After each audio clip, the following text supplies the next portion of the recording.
할렐루야, 평안하시죠?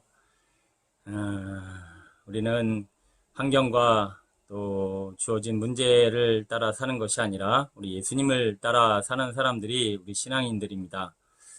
힘들고 어려우셔도 예수님 바라보시고 승리하셔서 어려운 때일수록 더 영적인 실력과 또 주님을 향한 사랑과 믿음을 더 발휘할 수 있는 우리 비전교회 성도들 되시기를 축복합니다.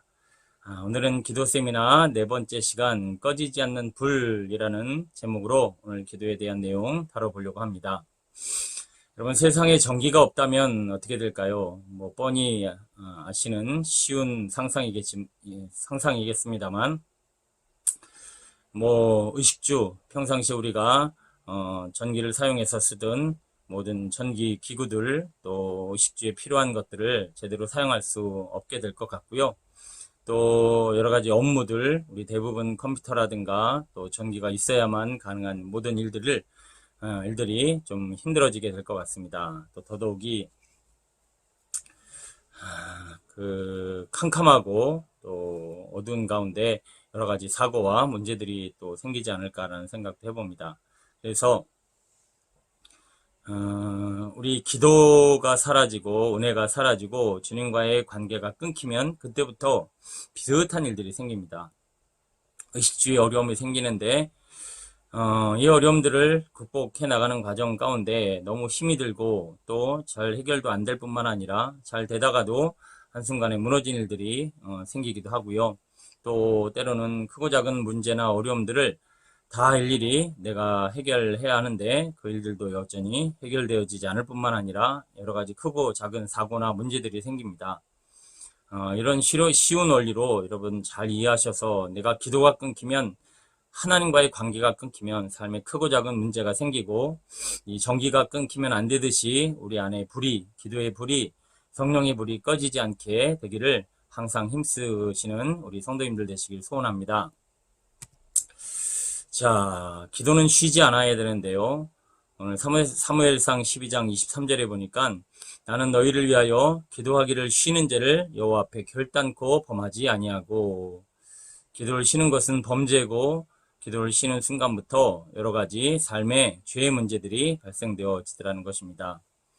여러분, 기도는 쉬지 않아야 되는 것이 우리가 영화 속이나 꿈 속에서는 가끔 먹지 않아도 숨을 안 쉬는데도 바닷속에 들어가서도 막 자유롭게 활동을 하고 밥을 안 먹어도 계속 살고 칼이 찔려도 죽지 않는 그런 모습들이 있습니다. 왜 그렇죠? 영화 꿈이기 때문에 가상현실이기 때문에 그러는 거예요. 여러분, 우리 일상 가운데 살아가는 삶은 그렇지 않죠. 숨을 안 쉬면 밥을 안 먹으면 칼에 찔리면 반드시 죽습니다. 마찬가지로 영의 세계도 기도가 끊기면, 말씀이 끊기면, 감사가 끊기면, 찬양이 예배가 끊기면 반드시 영혼이 죽어가고 있거나 죽었다고 하는 것을 의미하고 있습니다. 그럼 우리 신앙생활에 있어서 이 기도와 말씀과 예배와 찬양과 경배가 끊이지 않도록 항상 몸과 마음을 깨어서 그 기도에 늘 깨어 있어야 한다라고 하는 것이죠. 아담과 하와도 늘 깨어있지 않다 보니 잠시 잠깐 하나님과의 관계를 끊고 기도를 끊었더니 말씀에 불순종하고 결국 죽어가다가 결국 선악과 범죄와 함께 죽어버렸죠. 그 모든 과정이 바로 하나님 앞에 불순종이요 또 기도가 끊겼기 때문에 그런 일들이 생기는 것입니다. 여러분, 아이가 어린이 되면 성인이 될수록 더 많이 먹어야 되죠. 더 깊은 숨을 쉬고 활동량이 많아지듯이 여러분, 신앙생활이 오래되어지면 초보 신앙 때, 초신자 때 했던 기도만큼 하시면 절대로 신앙이 유지가 안 됩니다. 우리가 옛날에는 응답도 잘 받은 것 같고 조금만 기도해도 하나님이 역사했는데 지금은 왜 그러냐고요? 그만큼 기도를 안 하지요. 성인이 되고 자라나면 어린아이 때보다 훨씬 더 많은 영양분과 에너지가 필요하듯이 우리의 신앙이 더 깊어지고 신앙의 연륜이 많아지면 많아질수록 더 풍성한 기도와 더 풍성한 말씀과 더 풍성한 영적 교제가 필요한 것입니다. 솔로몬이 왜 무너졌을까요? 초반에는 그렇게 하나님 앞에 구하고 하나님 앞에 매달리고 하나님의 도움을 구하더니 나중에는 결국은 그 기도가 깊어지질 않고 더 풍성하게 하나님을 찾지 않자 결국 세상으로 멀어져 버리게 됩니다. 바로 그런 모습들이 우리 신앙 안에서도 있을 수 있다는 것이죠. 여러분, 기도가 신앙 연륜과 함께, 여러분의 사역의 확장과 함께, 여러분 직분이 더 세워지면 세워질수록 더 많이 기도하고 더 많이 매달려야죠. 저도 목사가 돼서 수십 편의 수백 편의 설교를 하고 그렇게 많은 사역을 감당했지만, 기도가 조금만 줄어들거나 또 제가 사역해야 되는, 감당해야 되는 사역의 범위만큼의 충분한 기도가 이루어지지 않으면 능력도 은혜도 없다라는 것을 발견하게 됐습니다. 여러분, 우리의 삶에 꺼지지 않는 이 불인 기도가 쉬지 않아야 될 것입니다. 또 하나, 기도는 매 순간 우리의 영을 민감하게 만드는데요. 기도가 민감해진다는 것은 기도를 통해서 우리의 삶이 더 고치화되고 더 세밀해진다는 것을 의미합니다. 가끔 아이들한테 물어봐요. 너 오늘 뭐 먹었니? 그러면 고기 뷔페집을 갔대요. 그런데 아이들은 비싼 고기나 싼 고기나 그렇게 차이를 못 느껴요. 왜냐면 아직은 어려서 그 고기를 먹어본 경험들이 많이 쌓이지 않았기 때문이죠. 근데 저 같은 경우만 해도 벌써 그 고기 횟집 같은 데서 고기를 먹으면 조금 속이 쓰리거나 아니면 많이 먹지 못하게 되는 모습들이 있습니다. 왜냐면 이제 더 음식에 대해서 많은 경험들이 저로 하여금 민감하게 만들었기 때문입니다.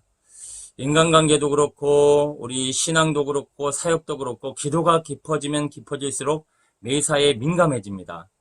바람이 보이지는 않지만 바람이 막 날아가면서 그 바람의 속도와 바람의 크기와 바람이 가지고 있는 힘들을 우리가 다 일일이 느끼듯이, 우리의 영이 기도를 통해서 민감해지면 민감해질수록 사람의 마음을 헤아리고 하나님의 마음도 헤아리고 또 악한 영들과 영들을 분별하고 시대와 상황 가운데 하나님의 뜻을 분별할 수 있게 된다라고 하는 것이죠.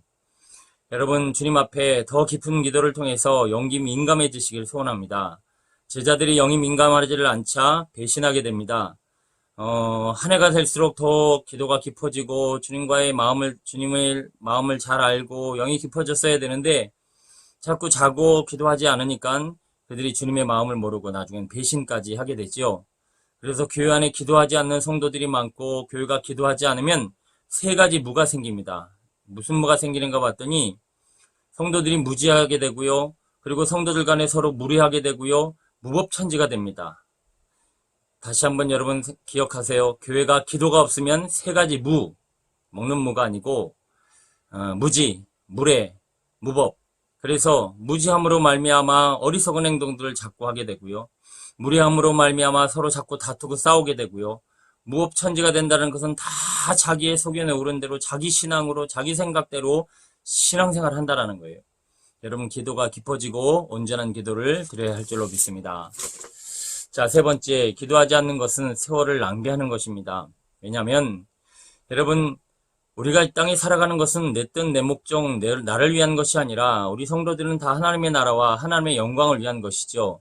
하나님의 뜻을 온전히 이루기 위한 이 과정 가운데 기도하지 않고 하나님의 마음을 모른다는 것은 다 엉뚱한 시간이고 엉뚱한 시간 낭비, 정력의 낭비일 수 있다는 거죠. 집을 짓는데 집주인의 얘기도 안 듣고 설계도도 안 보고 소통 없이 집을 짓는다라면 그 집주인을 마음을 따라 짓지 않은 그 집을 다시 무너뜨려야 되겠죠. 시간 낭비, 그리고 얼마나 많은 그 자재와 물질이 낭비가 되겠습니까? 여러분, 우리의 신앙도 삶에도 하나님의 뜻을 알고 인생의 집을 지어가야 되고 하나님의 마음을 알아서 인생의 경주를 뛰어가야 합니다. 심판이 신호를 보내지도 않았는데 법대로 방향도 모르고 그냥 달려가기만 한다라면 이 경기는 무효죠. 다 낭비라고 하는 것입니다. 사울이 그렇게 열심히 사역을 했지만 사울아 사울아 왜 네가 나를 박해하느냐 하면서 주님 앞에 책망을 받은 이유는 그 당시만 해도 사울은 더 기도하지 않았고 하나님의 마음을 잘 모르고 자기 마음대로 자기 뜻대로 행했기 때문입니다. 주님 말씀하십니다. 술 취하지 말라. 왜냐면 방탕한 것이니 성령의 충만함을 받으라. 세상을 쫓아서 세상이 이끄는 대로 살면 시간 낭비고 세월 낭비고 힘 낭비고 결국은 하나님 앞에 책망받습니다. 우리 성령 충만함을 받아 기도 가운데 하나님의 뜻을 이루고 주님의 나라와 영광을 위해 살아가는 우리 모두가 되었으면 좋겠습니다. 기도는 쉬지 않고 주님의 뜻을 찾아가는 과정입니다. 그러므로 어리석은 자가 되지 말고 오직 주의 뜻이 무엇인가 이해하라. 그렇습니다. 우리는 시간마다 하나님의 뜻을 찾고 그 주님의 뜻 안에 살아야 합니다. 제가 여러 번 운전에 우리의 인생과 신앙을 비유해서 설명드린 적이 있는데요. 운전자가 알아야 될 것이 있습니다. 첫 번째는 차를 운전하려면 운전 방법을 알아야 되겠죠. 목적지를 알아야죠. 길을 알아야죠. 또 신호등과 신호체계와 또 법을 알지 않으면 분명히 사고가 나거나 목적지까지 갈 수 없습니다. 우리 신앙도 인생도 마찬가지예요. 운전 방법을 모르는데, 길을 모르는데, 목적지를 모르는데, 가야 되는 방법, 신호를 모르는데 어떻게 무사히 천국까지 하나님이 원하시는 그 목적을 향해 갈 수 있겠습니까? 여러분, 하나님 앞에 그 모든 것들을 다 알려면 깊은 기도와 온전한 기도가 있어야 한다는 것이죠. 그래서 우리의 운전 방법, 우리의 삶의 방법을 하나님께 다 물어야 되고요. 마가의 다락방에서 성령 충만받은 그 베드로가 막 설교를 하자 사람들이 뭐라고 그랬니? 어찌할꼬라고 했다라는 거예요. 그게 뭐냐? 어떻게 살아야 합니까? 제가 이전까지는 이렇게 살았는데 앞으로 어떻게 살아야 합니까? 세례요한이 광야에서 외치는 자의 소리, 그 회개하라 천국이 가까웠니라는 그 말씀 앞에 사람들이 어찌할꼬 했듯이 우리는 날마다 주님 앞에 나아가 어떻게 살아야 합니까? 어찌해야 합니까? 라고 묻고 확신 가운데 주님의 뜻을 따라가야 하지요. 우리는 이 땅에 마음을 두지 않고 천국을 향해 가야 합니다. 오전에도 말씀을 드렸지만 이 땅에 사는 동안 마음의 천국을 누려본 사람이 천국을 소망하게 되고요. 천국을 기대하게 되고요. 아, 내 마음에 누린 이 천국이 진짜 천국이구나 깨달아야 천국을 향해 힘있게 다름질하듯이 여러분의 신앙과 삶에 이러한 거룩한 천국을 향한 열망이 많이 있어지길 소원하고요.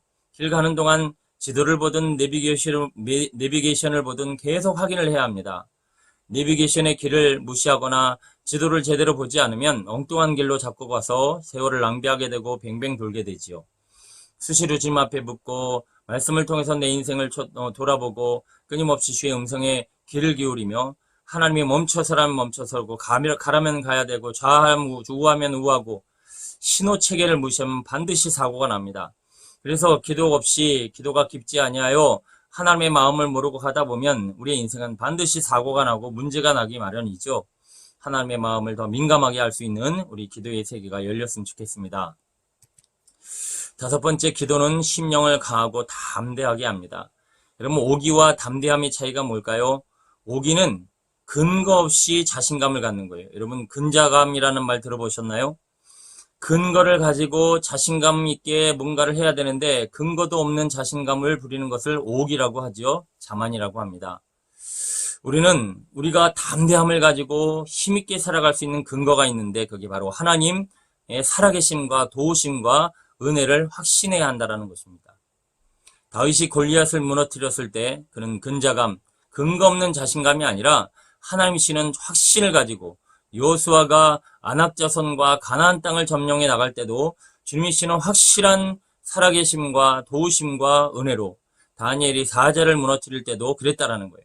그래서 우리는 주님이 늘 내 삶에 함께 하시는 그 거룩한 습관을 통해서 작은 것에서 작은 순간순간마다 주님의 도우심을 구하고 작은 것에 충성된 자가 큰 것에 충성할 수 있다고 매 순간마다 작은 것에서 주님의 도우심과 은혜를 구하고 그래서 다윗이 사자굴을 때려잡되 골리앗도 때려잡고 결국에는 크게 쓰임받은 것과 같이 우리의 인생도 작은 것 하나부터 시작하여 큰 일까지 주님 앞에 온전히 맡길 수 있는 신앙과 믿음의 반응들이 꼭 필요할 것입니다.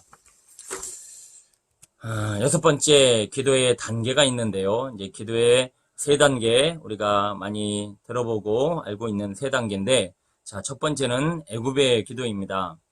이스라엘 자손들이 고된 노동으로 인하여 막 부르짖으니 그 고된 노동의 소리를 하나님이 부르짖는 소리를 주님이 들으시고 상달하셨더라. 애굽의 기도는 어떤 기도냐? 문제 있을 때만 하는 기도예요. 힘들 때만 하는 기도예요. 필요할 때 하는 기도예요. 아쉬울 때 하는 기도예요. 기도에 이유가 있어야 문제가 있어야만 기도하시는 성도. 여러분도 혹시 문제만 생겨야 기도하고 아쉬울 때만 기도하고 어려울 때만 기도하셨어요? 그러면 아직 애굽에 있는 거예요. 아직 애굽을 벗어나지를 못한 거예요. 그래서 이 애굽의 기도에 머물러 있게 되면 사사시대에 이스라엘 백성들이 경험한 일들이 계속 되어지는데 이스라엘 백성들이 사사시대를 살면서 12명의 사사를 경험했습니다. 12번을 일했다라는 거예요. 뭡니까? 하나님 앞에 막 고통스럽고 힘들어서 기도하고 부르짖습니다. 그럼 평안이 오지요? 평안이 오면 또 나태해갖고 범죄를 저질러요. 그렇게 하나님 앞에 범죄를 저지르고 기도하지 아니하면 멀어지면 하나님이 대적을 붙이십니다. 그럼 그 대적 때문에 힘들어하면 또 기도하고 부르짖어요. 그러면 또 평안이 오고 나태해지다가 또 이제 범죄를 저지르면 또 대적이 오고. 그 12번을 사사시대 동안 일했다라는 거예요. 그래서 여러분, 아직도 우리가 사사시대를 못 벗어나고 이 애굽을 못 벗어나는 성도는 평상시 기도를 안 해요. 더 주님 앞에 매달리질 않고 어려운 일이 있을 때만, 사고 났을 때만, 아쉬울 때만, 문제 있을 때만 제발 부탁합니다. 우리 주님 앞에 더 가까이 나아가 평안할 때 작은 일에 더 주님을 찾고 기도한다라면 큰 일도 잘 넘어가는 실력 있는 믿음의 성도 되어질 줄로 믿습니다. 기도의 두 번째는 우리가 잘 아시다시피 광야의 기도입니다. 이르되 나는 선지자 이사야의 말과 같이 주의 길을 곱게 하라고 광야에서 외치는 자의 소리로라 하니라. 자, 세례 요한이 광야에서 외쳤고 예수님이 광야에서 외쳤고 또 모세와 여호수아가 광야에서 외쳤고 이처럼 선지자들이 광야에서 외치는 자의 소리가 있고요. 광야에서 내는 소리의 이 핵심은 뭐냐? 이제 가나안을 준비하는 과정 가운데 하는 기도라는 거예요. 무슨 기도냐면 군인이 실제 전쟁을 나가기 위해서 훈련을 하듯이 또 선수가 시합을 나가서 진짜 시합을 하기 전에 훈련을 하듯이 이제 가나안 땅의 진짜 기도, 하나님과의 깊은 관계, 하나님의 영적인 일들, 또 주님과 동행하며 하나님의 영광을 누리기 전에 먼저 이 광야의 기도를 배운다라는 거예요. 이 광야의 기도는 하나님의 응답도 없으시고 특별한 하나님의 일들도 없고 좀 하나님이 안 계신 것 같고 내 삶에 공고함이 있고 뭔가 멈춘 것 같지만 결국 이 인내하고 끝까지 주님 의지하고 힘들 때 어려울 때 주님 바라보고 기도를 게을리하지 않으면 결국 어디까지 들어가게 되느냐? 가나안까지 들어간다라는 거예요. 우리 가나안의 기도를 보면 아버지께서 나를 사랑하신 것 같이 나도 너희를 사랑하였으니 나의 사랑 안에 거하라. 자, 이제부터는 모든 기도의 근거가 사랑 때문이에요. 하나님을 알고 하나님의 마음을 알고 관계가 깊어져서 대화를 하는데 기도를 하는데 기도가 그렇게 쉽고 기도하는데도 시간 가는 줄 모르고 기도를 더 사모하게 됩니다. 왜요? 사랑하는 여인이 사랑을 하게 되면 두 사람의 만남의 근거는 뭐예요? 다 사랑이에요. 사랑을 하는 사람들은요, 대화가 끊이질 않고요, 대화하고 싶어 하고요, 대화가 너무 재밌고요, 행복합니다. 사랑이 없어지면서 대화가 줄어들고 대화가 힘들어지는 것이죠. 그리고 또 사랑하는 여인은 사랑 때문에 서로에게 맞추고 배려하고 서로에게 양보하고 서로를 위해 시간을 보내고 서로에게 선물을 주고 얼마나 행복한 시간입니까? 사랑 때문에 늘 함께 하길 원하고 무슨 일이든지 함께 그 일들을 이뤄나가는 이유는 사랑이 근거되어졌기 때문에 그 모든 순간순간이 행복하듯이 이제 하나님의 마음을 알고 하나님과의 관계가 깊어져서 사랑 때문에 기도하기 시작하면 요셉처럼 다윗처럼 바울이 감옥에서도 찬양하는 것 같이 늘 언제 어디서나 주님과의 대화가 편하고 더 깊어지고 풍성한 기도와 함께 항상 마음이 행복하고 천국을 누리며 언제 어디서나 어떤 크고 작은 어려움이 있어도 다 이기게 될 줄로 믿습니다. 여러분이 가나안의 기도의 단계에 이르게 되고 기도가 이렇게 깊어지고 사랑 때문에 신앙생활을 하게 되면요. 코로나가 뭡니까? 그 어떤 역경, 시련, 환란이 와도 두렵지 않습니다. 왜냐하면 하나님이 늘 함께 하시며 지키시며 도우시며 해결할 수 있다는 확신이 사랑 안에 깊은 기도 안에 들기 때문입니다. 자, 마지막으로 기도는 균형과 조화가 필요합니다. 디모데전서 2장 1절 보면 그러므로 내가 첫째로 권하노니 모든 사람을 위하여 간구와 기도와 도구와 감사를 하되 간구가 뭡니까? 부르짖음이에요. 하나님 제가 답답해요. 너무 힘든 일이 있어요. 아버지 몸과 마음이 지쳐요. 피곤해요. 괴로워요. 하나님 제 심령에 어두움이 있습니다. 주님 앞에 토해내고 부르짖고 간구하는 이 간구 해야 됩니다. 기도는 뭐죠? 소통이에요.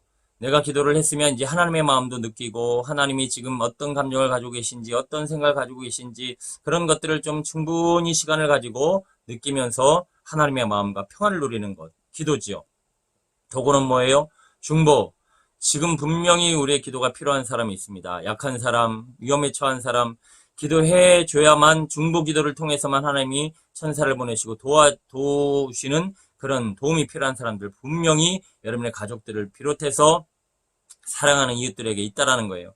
감사, 하나님의 주신 것을 기뻐하고 감사하고 행복하는 이 기도 하나님이 제일 기뻐하시죠. 하나님 감사합니다. 하나님 사랑합니다. 오늘도 이런 일을 행하시고 이런 일을 도우시고 이렇게 이모양저모양으로 하나님 앞에 감사하며 영광 돌리는 일들이 우리의 삶을 풍성하게 만든다라는 것입니다. 자, 우리 같이 한번 마지막 이 메시지 읽고 마치겠습니다. 시작. 연약함과 실패는 주님께로 갈 수 있는 귀하고 아름다운 도구입니다. 주님은 기도를 통해 우리의 연약함을 메워주심으로 우리의 연약함은 곧 주님 안에서 강점이며 자랑이 됩니다. 자신의 약함을 온전히 깨달은 사람만이 쉬지 않고 주님을 의지합니다. 여러분, 기도가 줄어들면 줄어들수록, 기도가 없어지면 없어질수록 내가 점점 강해지고 내 자아로 충만해지고 내 안에 계신 주님을 점점 몰아내는 거예요. 그리고 내가 내 마음의 주인에 모셔서게 되는 것이죠. 기도가 깊어지고 기도가 많아지고 기도가 더 자주 될수록 주님이 내 안에 오셔서 주인으로 사시고 주님이 이끄시는 풍성한 삶을 살게 됩니다. 그래서 제자들에게 말씀하십니다. 시험에 들지 않게 기도하라. 너희들이 기도를 중단하거나 쉬면 내가 이제 너희를 점점 떠나게 될 것이고 점점 너희가 나를 멀리하게 될 것이고 나는 너와 함께 할 수 없을 뿐만 아니라 너를 도와줄 수 없다. 그래요, 여러분. 하나님 앞에 더 간절히 기도하시고 기도가 줄어들거든 주님이 내게서 멀어지고 계시다. 기도를 여러분 쉬셨으면 주님도 지금 일을 쉬십니다. 나와 함께 하지 않습니다. 그래서 기도가 중단되고 경건 생활이 아닌 그런 외식 생활을 했던 바리새인들이 예수님을 결국 십자가에 못 박았습니다. 기도가 오래지면요, 기도를 너무 오래 쉬시면 하나님의 사람들을 괴롭힙니다. 하나님의 마음을 아프게 합니다. 하나님의 나라가 막힙니다. 여러분 더 기도에 힘을 쓰시고 코로나 더 어려운 상황 힘들수록 더 기도로 여러분의 영을 강하게 하셔서 어떤 혼란 역경이 와도 승리하는 믿음의 성도 되시기를 간절히 축원합니다. 감사합니다.